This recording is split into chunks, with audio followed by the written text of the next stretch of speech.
The next few months will reveal whether or not the decision taken by the PMLN to continue governing until the present assemblies complete their term is a wise one.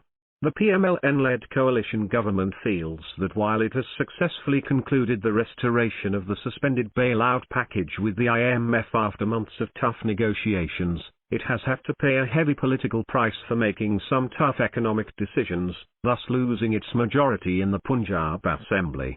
But there's also a strong feeling within the coalition that the economy will start to improve as a result of its stabilization decisions, however harsh, and expected dollar flows from multilateral lenders and friendly Gulf nations. The ongoing currency and stock market turmoil is being interpreted by Finance Minister Miftar Ismail as a temporary phenomenon caused by political uncertainty after the by-election outcome.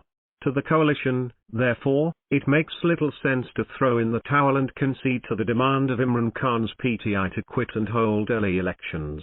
Rather, the PMLN and its allies want to try and save the Hamza Shah's government in Punjab, where the PTI and its ally, the PMLQ, now command a majority in the assembly and appear all set to get Chowdhury Pervez Elahi elected as the new chief minister in the runoff election on Friday. The PTI, on the other hand, is likely to mount further pressure on the coalition government at the Centre for Early Polls in the country and push its agenda more vigorously than ever before once it recaptures Punjab. Some PMLN leaders have already promised the PTI snap polls should Imran Khan agree to dissolve the Punjab and Khyber Pakhtunkhwa assemblies.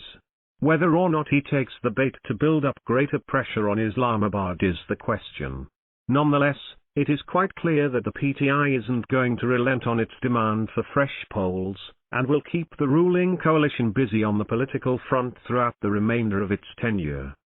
This brings us to the real issue: does the PMLN and its allies have what it takes to focus on the flagging economy and make life easier for the common people in the face of mounting pressure from Imran Khan, especially if the PTI-PMLQ combine succeeds in snatching Punjab away from the party?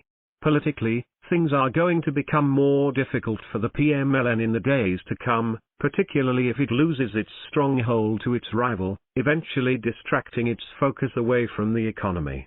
Thus, it is time for the PMLN and its allies to weigh the political costs of sticking to power just for the sake of it. The wiser option may be to seek a fresh, clear public mandate, instead of completing the term. The sooner it makes the decision, the better for its future electoral prospects. Published in Dawn, July 21, 2022.